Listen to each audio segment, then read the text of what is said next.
कि जिंदगी में अरे हजारों का मेला जुआ, हंस जब जब उड़ा तब अकेला उड़ा, हंस जब जब उड़ा तब अकेला।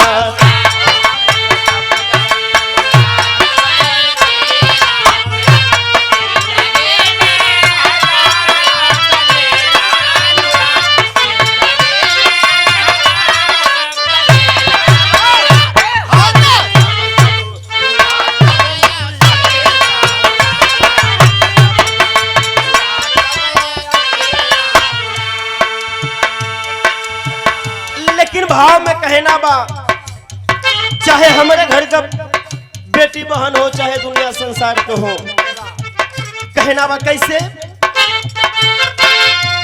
कि बेटी अपनी हाय राम, बेटी अपनी न दौलत पराई होती, बेटी अपनी न दौलत पराई होगी, डोल चढ़ जाएगी जब विदाई होगी, डोल चढ़ जाएगी जब विदाई।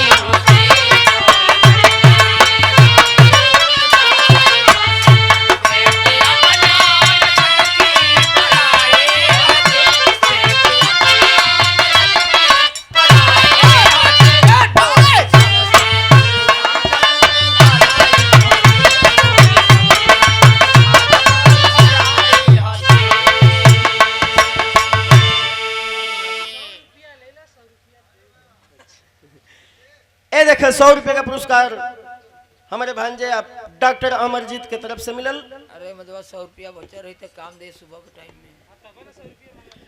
बेटी अपनी न दौलत पराई होगी, डोली चढ़ जाएगी जब विदाई होगी। कहानी की शुरुआत हुई कैसे,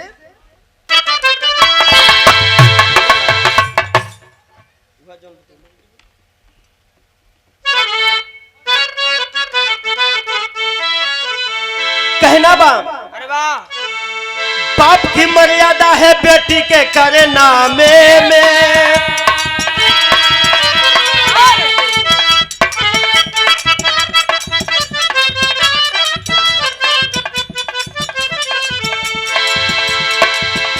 एक पति पर हालत कैसे बस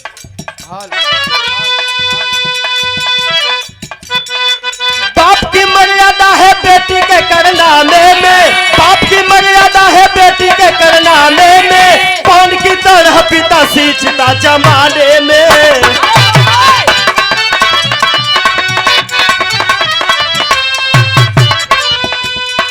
सुलोचन जी सुना पटचारा को समझाए हैं, सुलोचन जी सुना पटचारा को समझाए हैं, लगे ना दाग दामन में यही बताए हैं।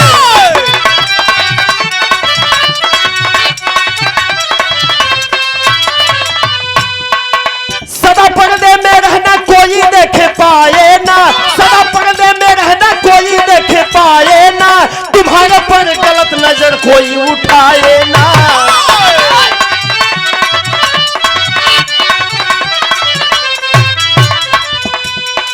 महल में रहने लगी अकेली बेचारी हो, महल में रहने लगी अकेली बेचारी हो, पुष्पक माली का बेटा सुधाकर पुजारी हो।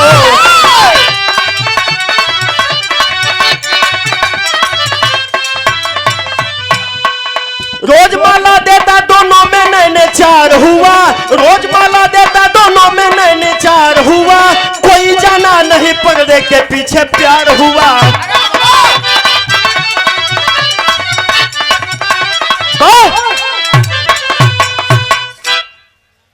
आए भैया, नगर श्रावस्ती के रहे वाला सेठ सुलोचन एक लौती बिटिया पटचारा बाबू समझावत हुन, ए बेटी ई दुनिया बड़ा बाउर बा, यह जमाना में ए संसार में अपना यह बूढ़ बाप के मर्यादा के सदैव बचा के रखी है।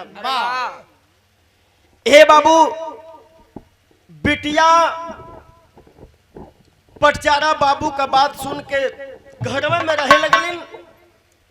घर से बहरी पे कुछ ही दूरी पे एगो मंदिर रहल, आए दिन का काम रहल मंदिर में दर्शन करे के।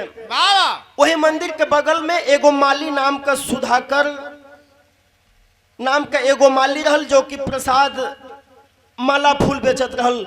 आए दिन का काम बन गल, वही दुकानदार के पास जा करके पूजा पाठ का सामग्री लेकर के बाबू रोज दर्शन करने जाया करती थी। दोनों में नैनचार भइल, दोनों में प्रेम हो गल। प्यार इतना परवान चढ़ल कि दोनों साथ जीने मरने का कसमें खाने लगे।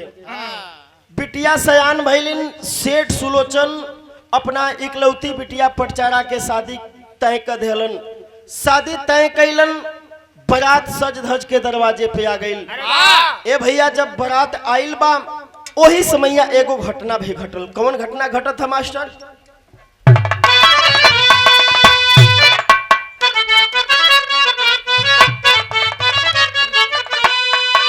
वह गीत का लाइन बा कि अब बात न हमसे होई, सुनाए मोर करे जा।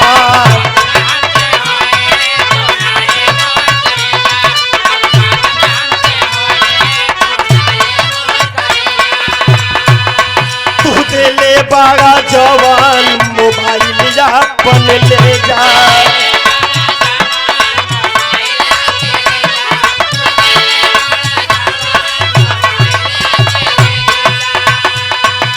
हरे याद कर जहिया कुंवार रहलू, याद कर जहिया कुंवार रहलू, पियावा से पहले हमार रहलू।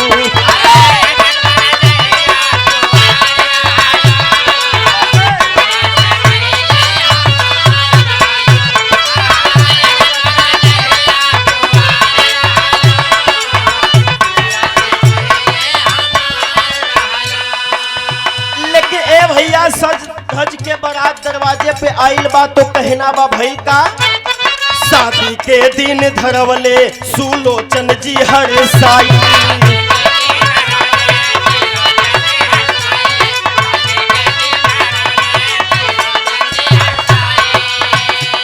दुआरे पर बारात आई, बाजन लागी सहनाई।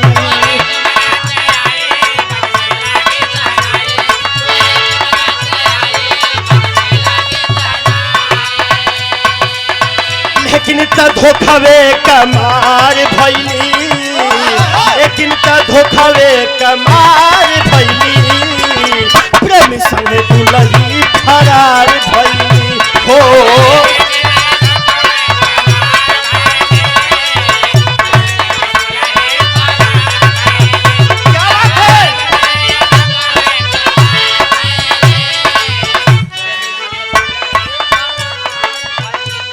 ए भैया, सज धज के बारात दरवाजे पे आइल, वही समय दोनों प्रेमी प्रेमिका पटचारा और सुधाकर घर से फरार हो गए। ए भैया, जब घरवा से भागल हुवन तो कहना बा कैसे, कहा नारा कम पैसा लेके गए दूर हो, आपस में प्यार कहरन लागे भरपूर हो।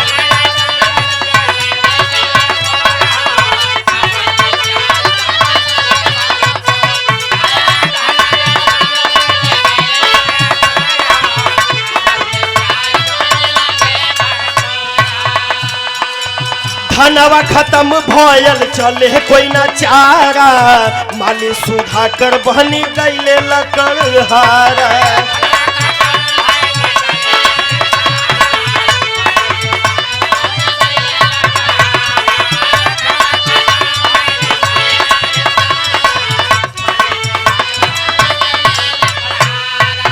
ए भैया, दोनों प्राणी भागल हुवन। प्रेमी प्रेमिका कुछ दूर जंगल में जाके दिन बितावे लगलन। जब तक रुपया पैसा गहना गुड़िया पास में रहल, दिन बीतल। जब खत्म भइल ओ समय सुधाकर लकड़ी काट के पेट के जीविका चलावे लगलन। तब कहलन का कहलन, तोहरे बदे कुछ भी करब सुनला हमारी प्यारी, कुछ ही दिन में पटचारा के पाँव हो गयल भारी।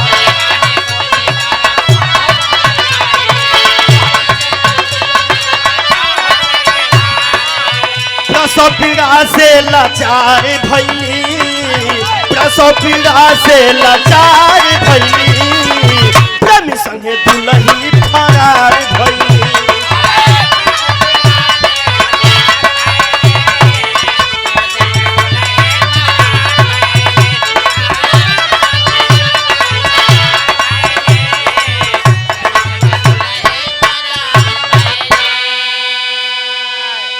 अरे भैया आखिरकार फरहार जब भइल हुवन दोनों प्रेमी प्रेमिका तब भइल का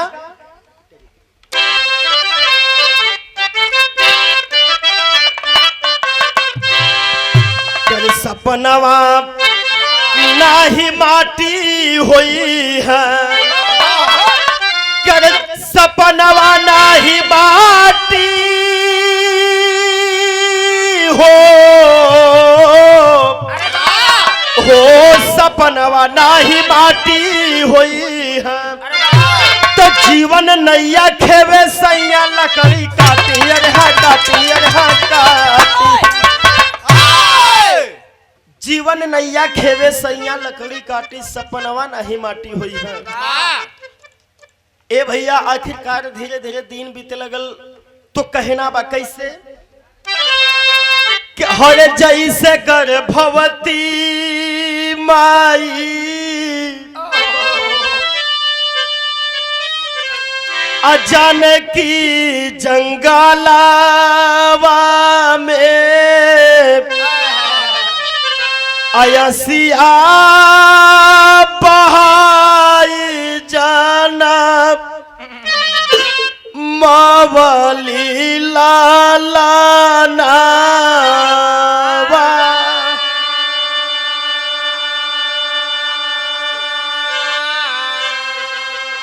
हर वही से पटचाराए कब हलाल जन्म वाली हो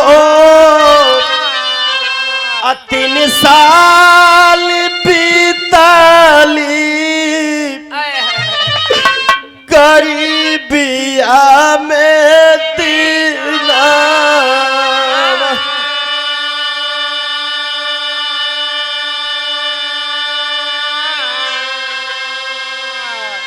ए भैया वही तरफ हो जंगल में पटचारा गर्भवती भइलिन एगो सुंदर लाल का पैदाइश भइल बा। सुंदर लाल का पैदाइश भइल धीरे धीरे 3 साल बीते लगल तो भइल का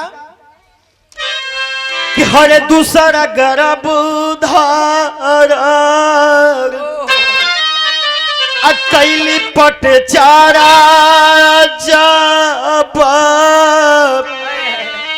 कहली सुधा कर धाई के चरना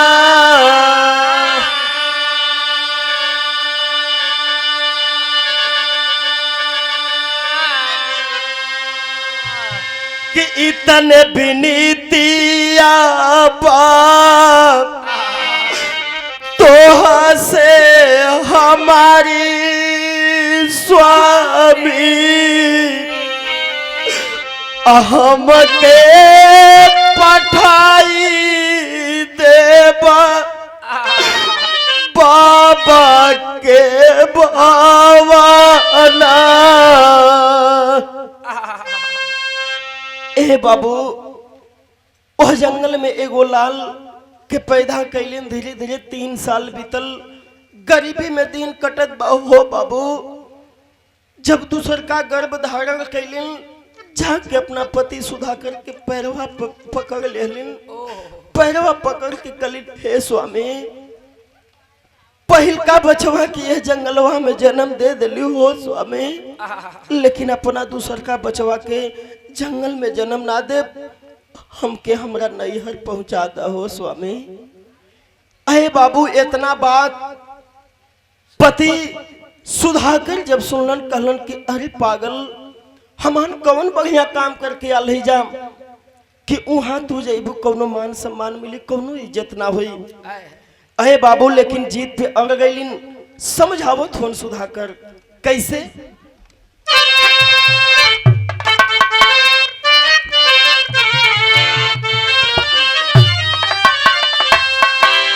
कि हर ये कही माई के हो ये कही माई के जग जामल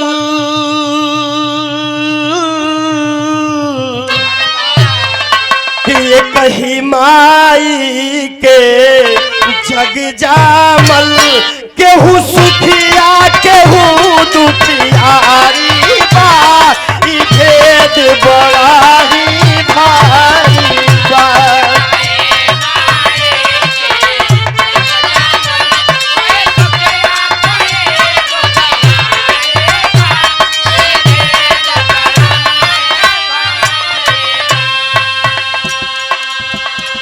लेकिन अये बाबू पटचारा के सुधाकर समझावत हो का समझावत होवन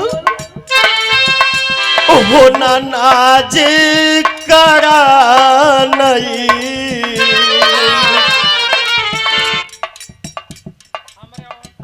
अच्छा ये हमारे भांजे डॉक्टर अमरजीत के धर्म पत्नी जी के बड़ी दीदी हैं 51 रुपए का पुरस्कार बहुत के प्राण सबसे पहले प्राण आशीर्वाद के चाह रही कहना बा कि हर नानाज करा नहीं हरवा पर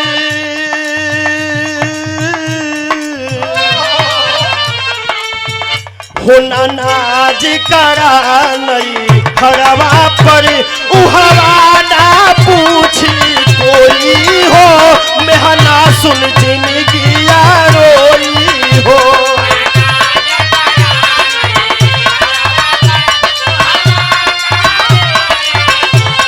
मेहना सुन जिंदगी समझावत हूं अरे पागल काहे बदे इतना जीत करत हूं कौनो हमन बढ़िया काम करके नाया ले जाके कौनो इज्जत मान सम्मान होई समझावत हुन का कहलन बनले पर जमाना सग देला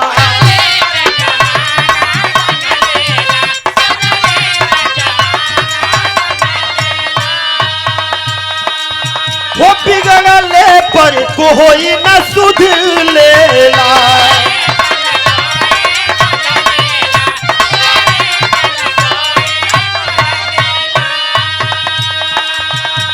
मत बोवा बीज पत्थरवा पर मत बोवा बीज पत्थरवा पर लिखल जो लीलरवा होई हो मेहना सुन जिंदगी रोई हो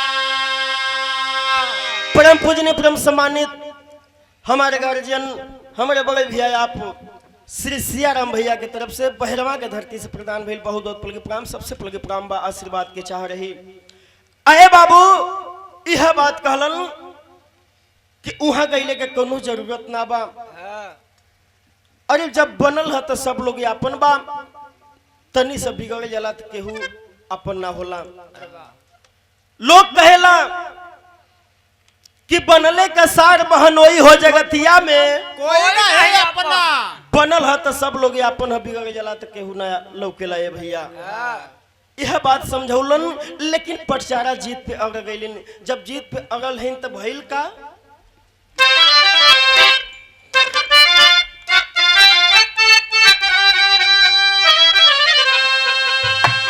वह गीत के लाइन बा कहना बा कैसे के छपरा सहारिया में हरे बिकल हो चरखवा देवर मोरा जोगी रे भैला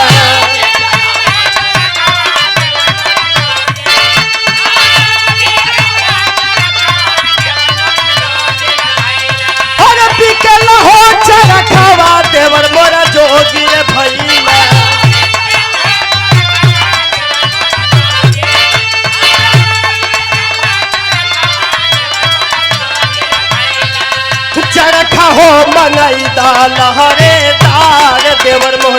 हो गिरे भैला।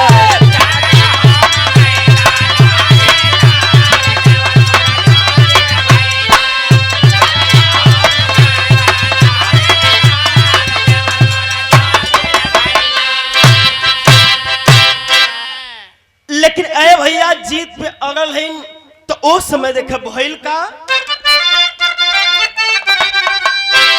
करे कैली पाट चार जिदा हरे सुधा कर के संघवा हो नई हरवा चलली।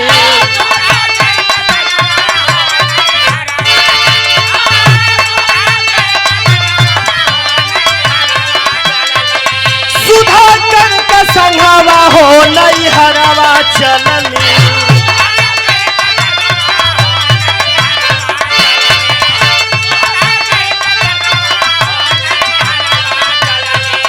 गोदिया में बला का उठाई हो नई हरवा चलली। गोदिया में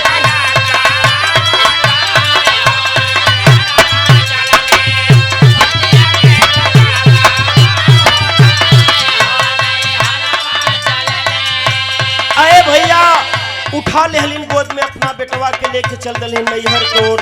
तो कहना बा कैसे अरे उह होला जवन विधि लिखल लीलार हो।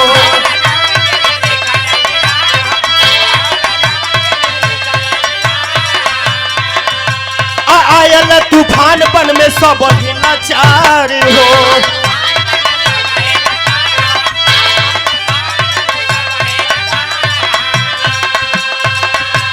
सवा पीड़ा से पीड़ित पट चढ़ा के तनावा हो नई हरवा चलली।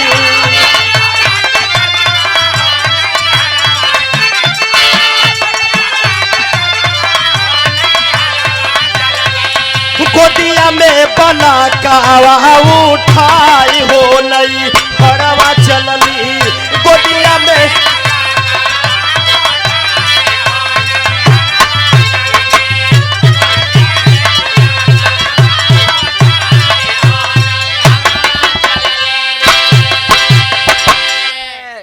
अरे भैया लेकर के बचवा के नैहर की ओर चल देहलिन। जब चलल हिन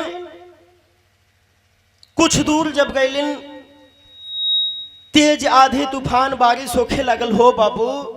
जब होए लगल तो ओह समय देख भइल का गीत के नमूना बा।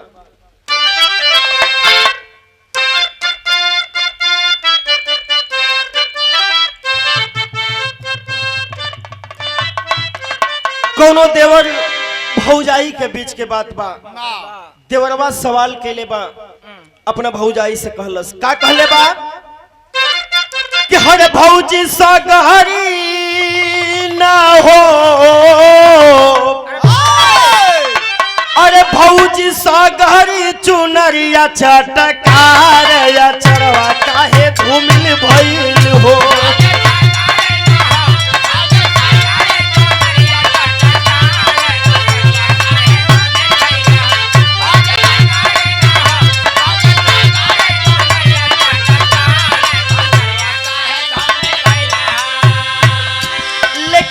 होत का बा कहना बा तबर से पनिया ना हो। बर से पनिया सवनावा के धार गुजरिया गनगन का पहला गल हो।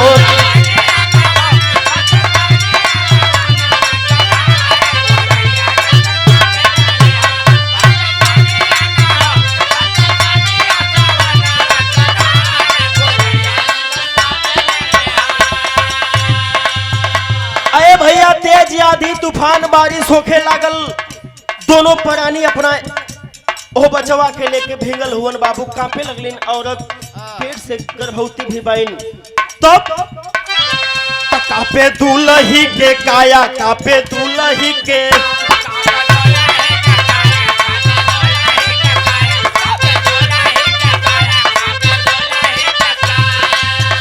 मड़ई बना के कर बछाया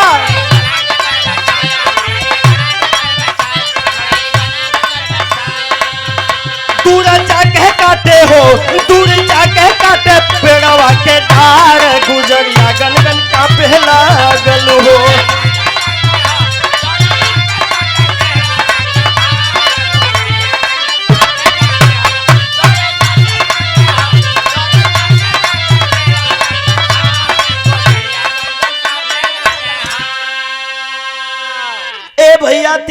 आंधी तूफान बारिश भइल बा, भीगल हुवन सब प्राणी, गनगन गनगन कांपे लगलिन, पेट से गर्भवती हैं। सुधाकर सोचलन कि चल के कोनो घना घोर पेड़ के काट के कुछ छाया बना दे हैं। ए भैया लेके कुल्हाड़ी धर्म पत्नी के अपना बचवा के छोड़ के कुछ दूर जंगलवा में गईलन हो बाबू। तो वही समैया एगो घटना घटल। घटना कौन घटल बा? गीत के नमूना बा।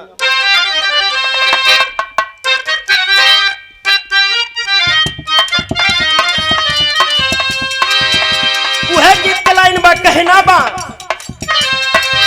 कि हर आगला गो ससुरा घरवा,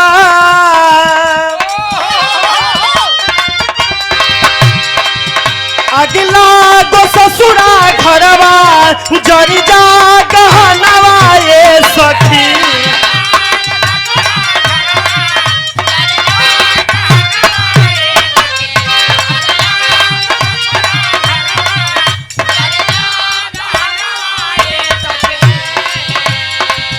अगला गो ससुरा घरवा, जरी जा गहनवा ये सखी। हमारो कर्म में मिलल, हमारो कर्म में मिलल, महुगा सजनवा ये सखी। हमारो कर्म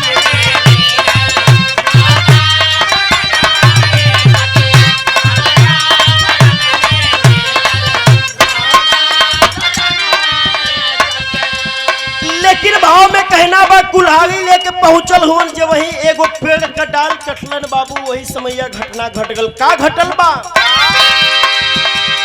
यार सपवा लिपाटी काटा, सुधाकर के भैया भैया,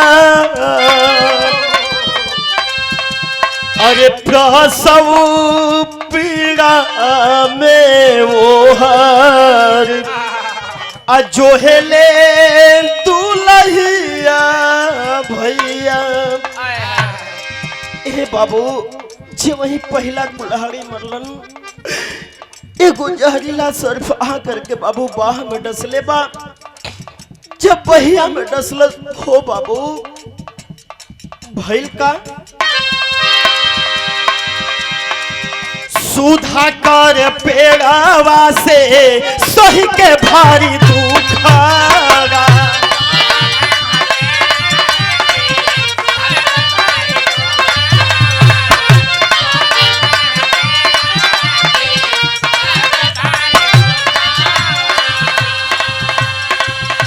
कुल्हाड़ी से नगावा के कोई दिहल टुकारा।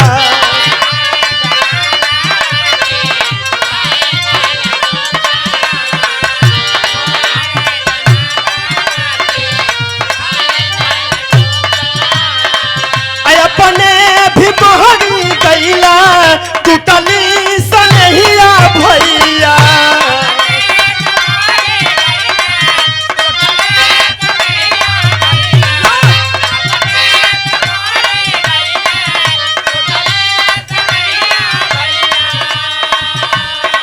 वो अपने भी मोहरी गईला, टूटली सनहिया भैया।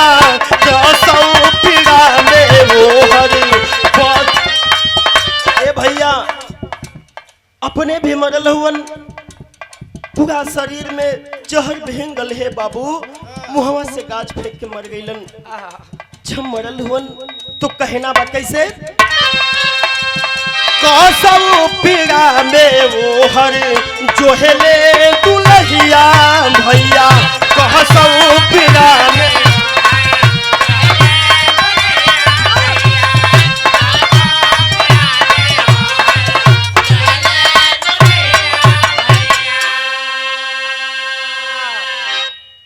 बाबू मुहवा से गाज फेंक के मरल हुवन।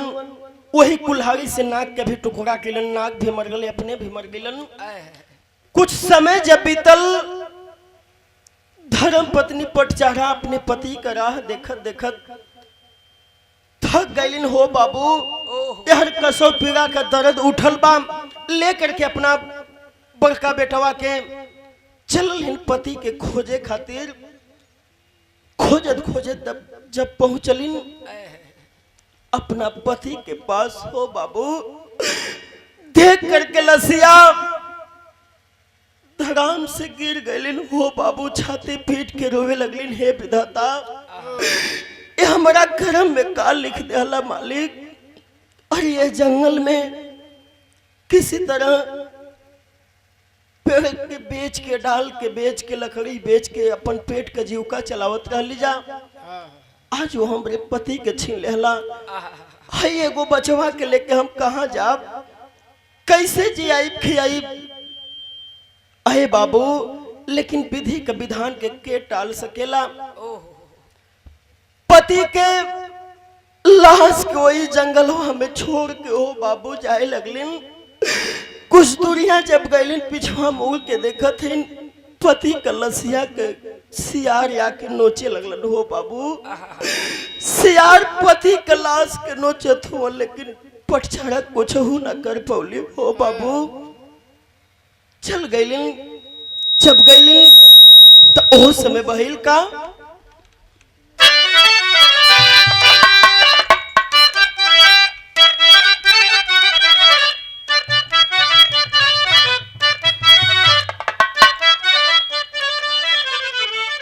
कह के रोवथिन का कि अरे भगिया में लागी गईली,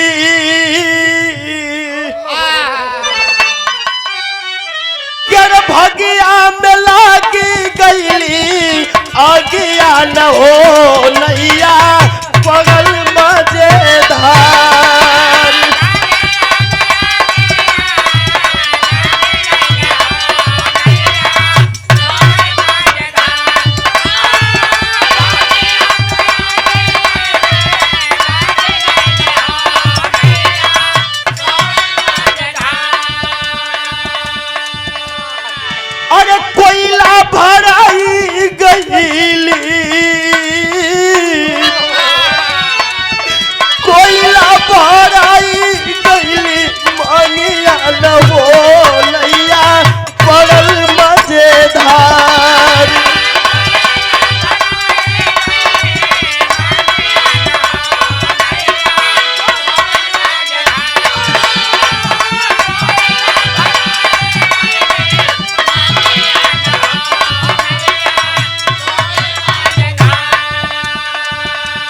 बाबू कोयला मांग में भरा गेल, मांग के धो ले हे बाबू।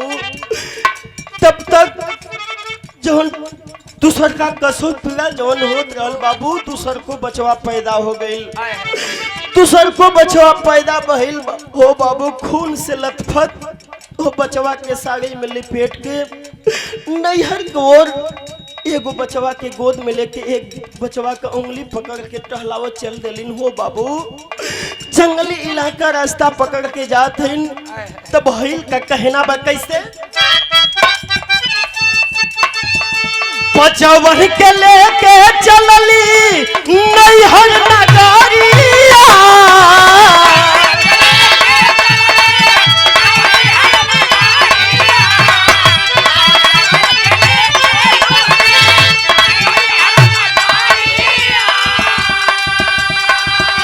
बिचवई में रोक दिहलस नदिया डहरिया,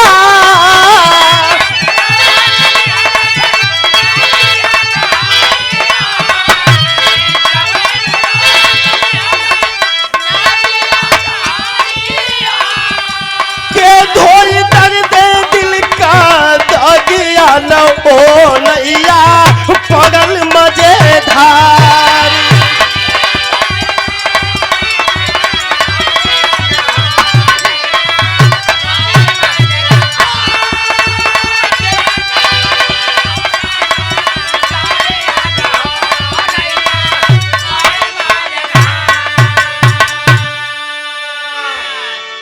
बाबू चल दोनों बचवन के लेके कुछ दूर पर जब गईलिन एगो नदी पड़ल हो बाबू, नदिया तेज गति से बहत रहल, कौनो ओह पार जाए के पुल के व्यवस्था ना बा।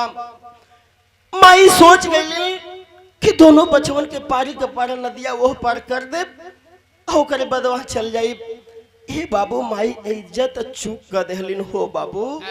देख भइल का कहना मत।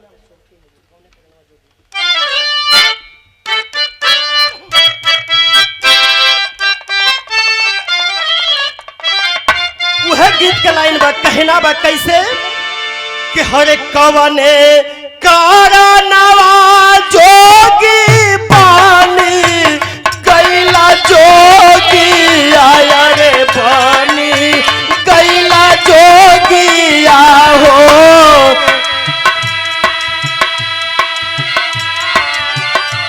कवने कारणवा भिखिया मांगला हो राम किया हो राम रे।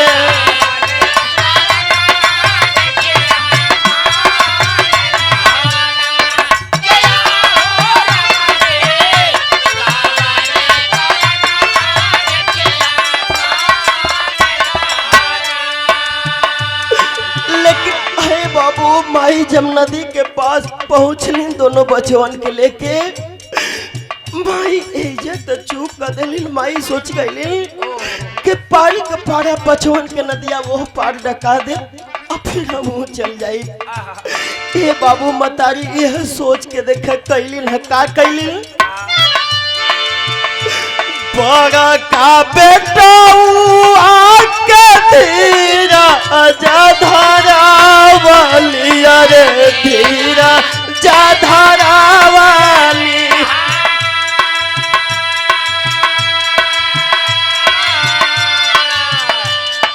हे बाबू भर बचवा के धीरज धरा के कहलिन हे बाबू हे मुन्ना तू तो बड़ा ना हुआ मुन्ना, तू यही पार रहा, तोहरा बबुआ के तोहरा छोट भाई के नदिया वो पार छोड़ के आके तोहरों के ले जा बाबू। ए बाबू माई यह तो कैलिन, लेकिन कैलिन है का बड़ा का बेटा आके धीरा जाधारा वाली अरे धीरा जाधारा वाली।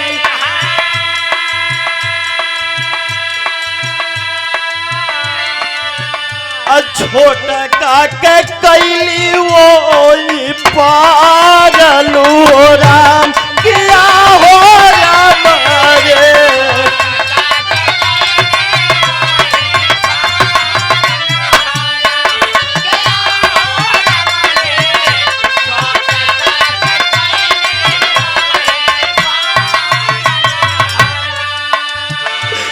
हे बाबू माई पर बचवा के नदिया यही पार रोक के छोटका मुन्ना के जवन की मात्रा भी 1 घंटा पहले पैदा भइल हो बाबू। खून से लथपथ उ बचवा के आंचल में लिपेट के बाबू नदिया वो पर छोड़ देहलिन। छोड़ के जब माई दोबारा वापस आवे लगलिन कि चल के अपना बड़को बेटुआ के ले ले हे बाबू, वही समय घटना घटल बा। कौन घटना घटल बा? छोटा काके छोड़ जब पारा काके लेवे चलली पारा काके लेवे।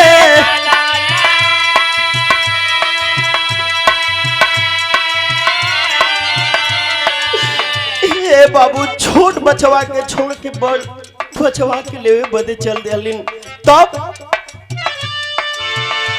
छोटा काके छोड़ जा बड़ा काके लेवे चलली बड़ा काके लेवे चलली।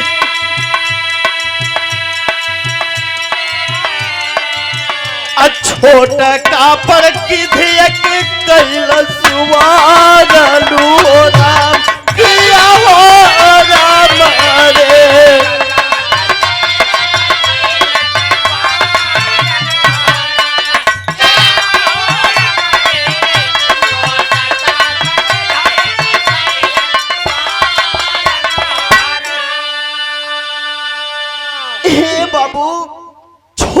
बचवा पर गिद्ध वहर करे लगल हो बाबू। माई जब वही बीच धारा नदी में अलिन, छोट बचवा खून से लथपथ बा।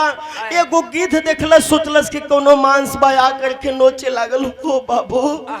बचवा तमसिया नोच नोच के जब खाए लगल, बचवा चिल्लाए लगल, रोवे लगल हो बाबू। ओ समय माई कैलिन है का कैलिन, कर गिद्धवा उड़ावे बाटे ताली बजा अवली ताली।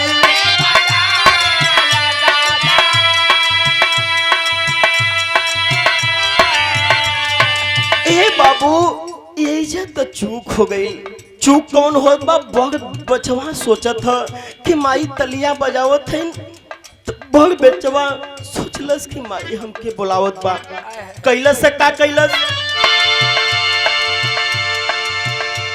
गिद्धवा उड़ावे बाटे ताली बजावली ताली बजावली।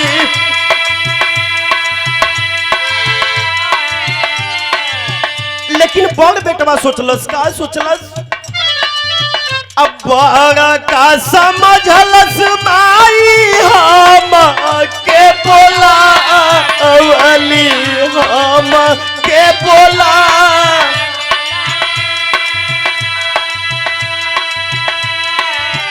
हे बाबू यह सोच गई कि माई हमके बोलावत बा। कैलस बड़ बेटवा का कैलस,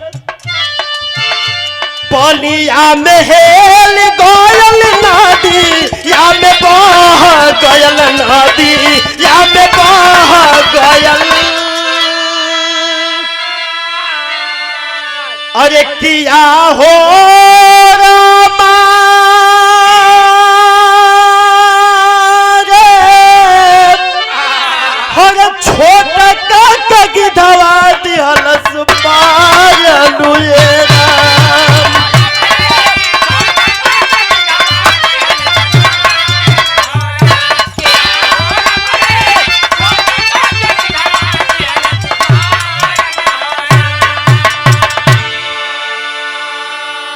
बाबू।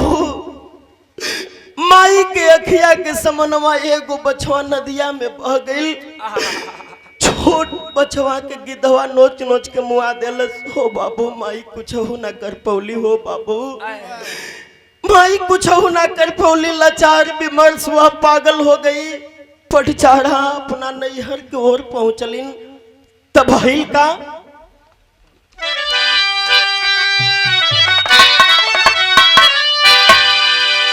हर रोवे माई बरसे ना नयनवा मनवा माने ना। तय अब ना मिली है गोदिया करा तनवा मनवा माने ना।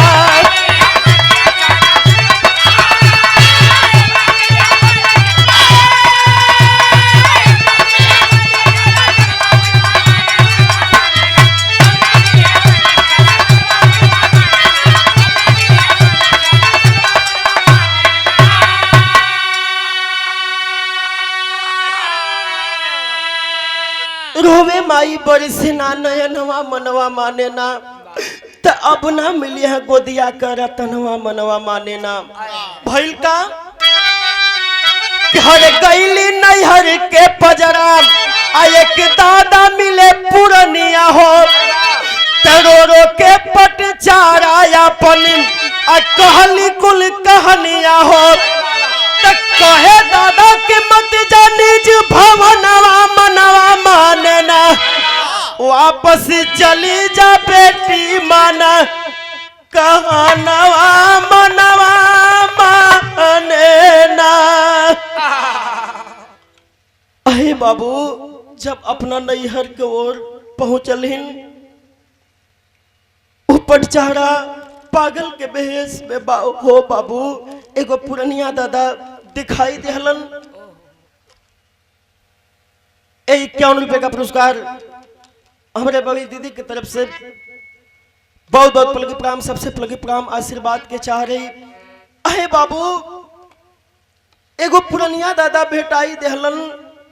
ओ बुढ़ऊ दादा से पटचारा पूछती का ये दादा का यह नगर श्रावस्ती गांव बा दादा? हाँ बिटिया यह गांव बा। ए दादा तू हमके ना पहचानत हुआ दादा? हम वही सेठ सुलोचन के इकलौती बिटिया पटचारा है। ए भैया जब इतना बतिया उबरहू दादा सुनन कलन के ए बिटिया तू जहां से अइलू एहिजा से वापस चल जा। काहे के दादा? ओ समय उबरहू दादा बतावत हूं। का बतौलन मास्टर?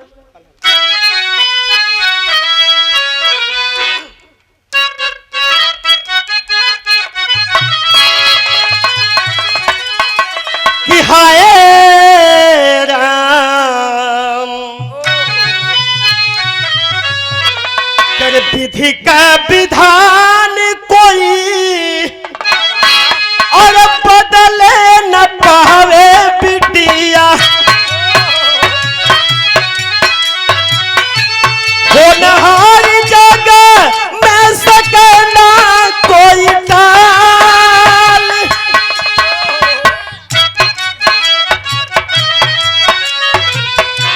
दुख का पहाड़ गिरल तोहरा पराई बिटिया। कहता टका पे लग कर जाओ हमार। एक रातिया में भारी आयल तूफानवा बिटिया। नगर में सगरो मचल हाहाकार। ए बिटिया अरे एक दिन तेज आंधी तूफान आइल बारिश भइल। ओही समैया एगो घटना हो गल बिटिया। कौन दादा? बतावत हुन का? गिर गयल पेड़ ढह गयल तोहर घरवा बिटिया।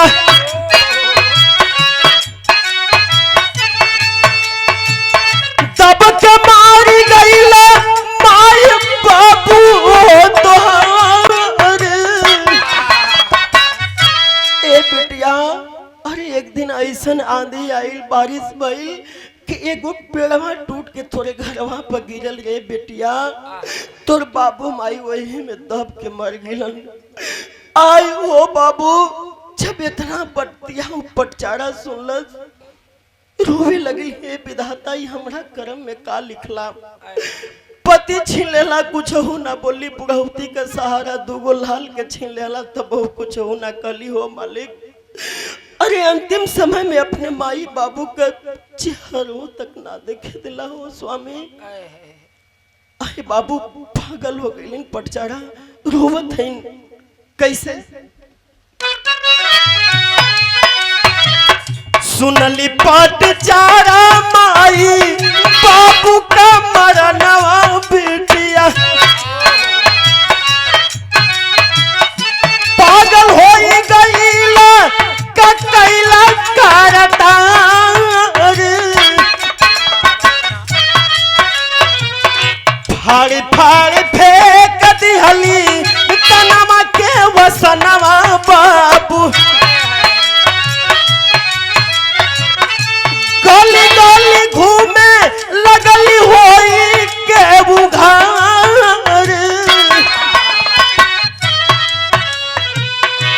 देखे तमाशा मारे लोगवा पत्थरवा बाबू। तनवा के ढाके कोई जाके समझदार।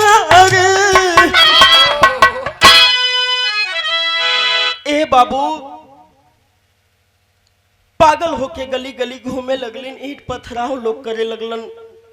मारो कहाँ की पागल आ गई दूर दूर आवे लगलन हो बाबू। लोग भगावे लगलन। एगो समझदार व्यक्ति जा करके जौन की अपन तन के पूरा कपड़ा फेंक दिले रहलिन बाबू फाड़ के।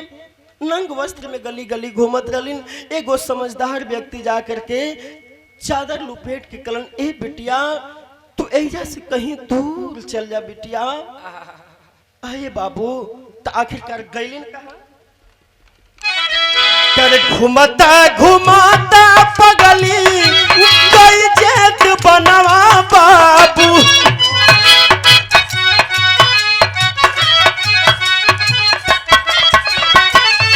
जहाँ भगतों की रही भीड़ परियार,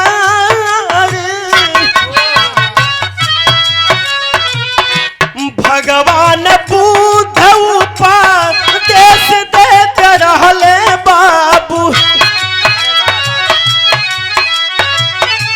पगली के देख सब कहे मार मार। अहे बाबू पहुंच गईन जेत वन में जहां भगवान बुद्ध उपदेश देत रहलन। तमाम भक्त बैठल हुवन। भक्तन का निगाह पड़ल कलन के मारो कहा कि पागल आगे ईट पथराव करे लगलन। ओ समय बाबू भगवान बुद्ध का नजर जब वो बिटिया पटचारा के ऊपर पड़ल बा, भगवान बुद्ध कैलन है का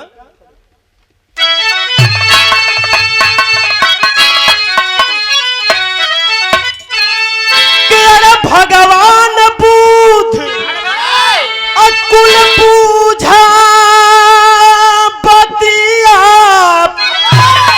तलावा लगी जा हमारी छतिया धर्म का बिटिया।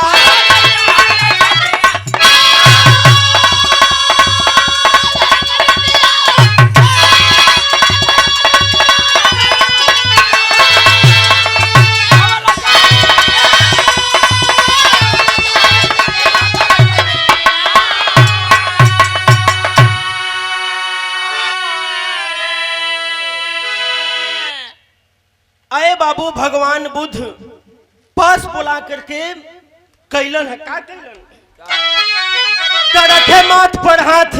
अब बुद्ध चादर उसे ओढ़ा के पागलपन सब दूर गया। हर कहो होश में आके तो कैसे खो जी है खो के थथिया धर्म का बिटिया।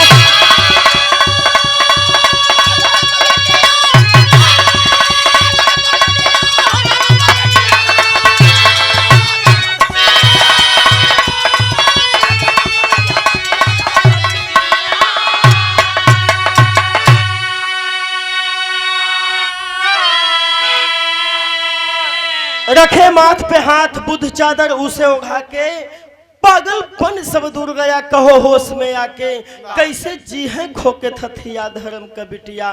तब तो कहे क्या लेकर के आई थी इस दुनिया में था थी और इस दुनिया में माया और मोहनी सबको नाच नचाती तो जैसे होला दुर्गतिया धर्म का बिटिया।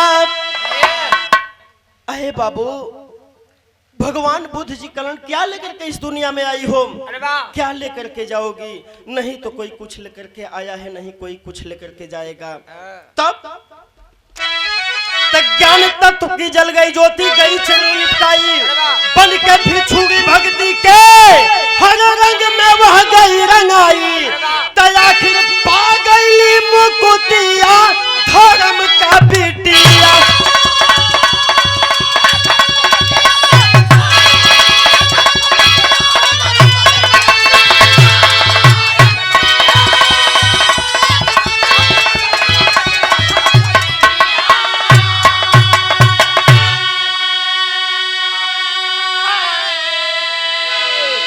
आए बाबू भगवान बुद्ध के बात के सुन के जाकर के चरण में लिपटा गईलिन, भक्ति भजन भाव करे लगलिन। विरहा समाप्त भइल। अंतिम लाइन में कहना बा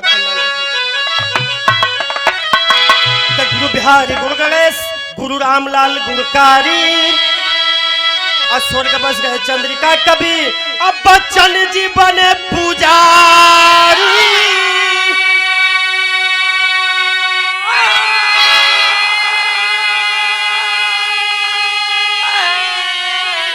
कर सपनवा नाही माटी हुई है तब बरमन रामा कभी दुनिया माया कटाती सपनवा नाही माटी हुई है।